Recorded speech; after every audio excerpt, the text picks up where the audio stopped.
Noong unang panahon, matapos ang mga pangyayari sa buhay ni Abraham, ang Diyos ay patuloy na gumagawa upang tuparin ang kanyang pangako.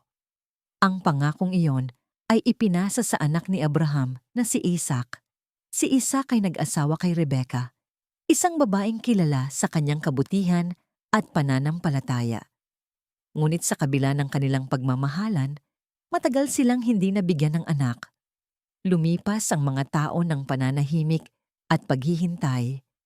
Araw-araw ay nananalangin si Isaac sa Diyos, humihiling ng anak, at sa wakas, sinagot ng Diyos ang kanyang panalangin. Nabuntis si Rebecca. Ngunit hindi naging madali ang kanyang pagdadalang tao. Sa kanyang sinapupunan ay tila may naglalabang puwersa. Malakas ang galaw ng kanyang dinadala.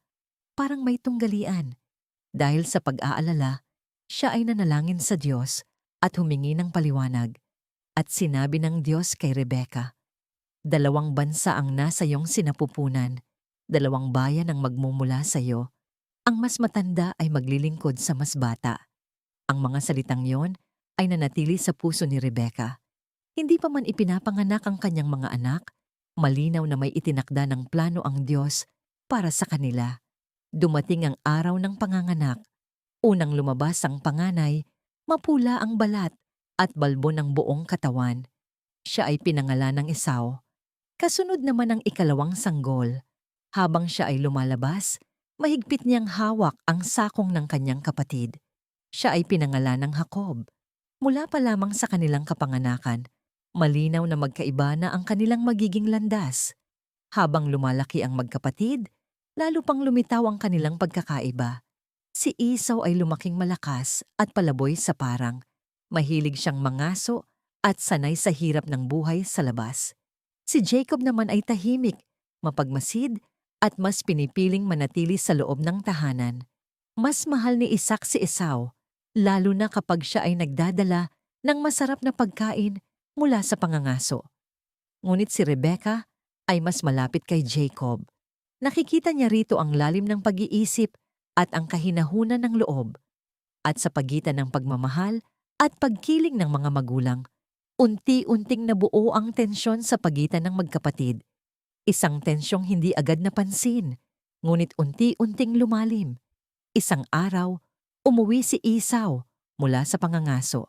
Siya ay pagod, gutom, at halos mawalan ng lakas. Naabutan niya si Jacob na nagluluto ng pulang nilaga. "Bigyan mo ako ng pagkain," sabi ni Esau. "Gutom na ako." Ngunit tumingin si Jacob sa kanyang kapatid at sinabi, "Ipagpapalit ko ito sa iyong kapanganakang karapatan." Ang kapanganakang karapatan ay hindi basta-basta. Ito ang karapatan ng panganay, dobleng mana at pamumuno sa pamilya. Ngunit dahil sa matinding gutom at kawalan ng pag-iisip sa hinaharap, sinabi ni Esau, "Anong silbi ng kapanganakang karapatan kung mamamatay din ako sa gutom?" At sa isang sandali ng kahinaan, ipinagbili ni Esau ang kanyang kapanganakang karapatan kapalit ng isang mangkok ng pagkain. Kumain siya, uminom, at umalis, na parang walang mahalagang nawala. Lumipas ang maraming taon, tumanda si Isaac at unti-unting nawalan ng paningin. Ramdam niyang malapit na ang kanyang wakas, kaya naisip niyang ibigay ang basbas sa kanyang panganay bago siya pumanaw. Tinawag niya si Esau at sinabi, "Humayo ka, mangaso ka, at ihanda mo ang pagkain na gusto ko. Pagkatapos, ibibigay ko ang aking basbas." Ngunit narinig ito ni Rebecca. Naalala niya ang sinabi ng Diyos noong siya ay buntis pa lamang. Alam niyang ang basbas ay itinakda para kay Jacob. Kaya tinawag niya si Jacob at sinabi, "Makinig ka sa akin. Kukunin natin ang basbas ng iyong ama." Nangamba si Jacob, "Baka ako'y mahuli. Kapag ako'y hinipon ng ama, malalaman niyang ako ay hindi si Esau." Ngunit tiniyak ni Rebecca ang kanyang plano. Kumuha siya ng balat ng hayop at ibinalot ito sa mga kamay at leeg ni Jacob. Binihisan niya ito ng damit ni Esau upang dalhin ang amoy ng panganay. Pumasok si Jacob sa tolda ng kanyang ama. "Sinong nandyan?" tanong ni Isaac. "Ako po si Esau." Sagot ni Jacob. Nagduda si Isaac. Ang tinig ay kay Jacob, ngunit ang mga kamay ay kay Esau. Hinipo niya ang mga kamay ni Jacob, naamoy ang damit, at sa huli ay naniwala. At ibinigay niya ang basbas, isang basbas na hindi na maaaring bawiin. Pag-alis ni Jacob, dumating si Esau dala ang pagkain. Doon nalaman ni Isaac ang nangyari. Nanginig ang kanyang katawan.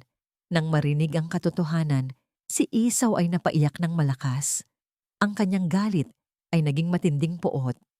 Papatayin ko si Jacob, sabi niya sa kanyang puso. Nang malaman ito ni Rebecca, agad niyang pinatakas si Jacob. Umalis ka muna, sabi niya, hanggang humupa ang galit ng iyong kapatid. Umalis si Jacob sa gabi, mag-isa, takot, at walang dala kundi ang basbas na kanyang tinanggap. Sa gitna ng kanyang paglalakbay, huminto siya upang magpahinga. Isang bato ang ginawa niyang unan. Nang panaginip, nakita niya ang isang hagdan na umaabot mula sa lupa hanggang langit.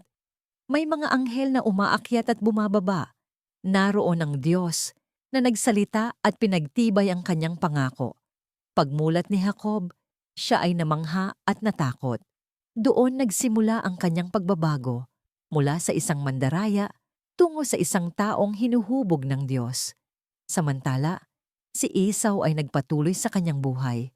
Nagkaroon siya ng sariling pamilya at lupain, ngunit ang sugat ng nakaraan ay nananatili sa kanyang puso. Ang kwento ni na Jacob at Esau ay kwento ng magkapatid, ng maling desisyon, ng panlilinlang, at ng mga bunga nito. Ngunit ito rin ay kwento ng Diyos, isang Diyos na tapat sa kanyang pangako at patuloy na gumagawa sa gitna ng kahinaan ng tao.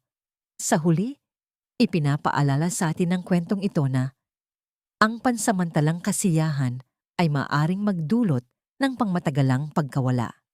At ang tunay na biyaya ng Diyos ay may kaakibat na responsibilidad at pagbabago ng puso. Thank you for watching. Please like and subscribe.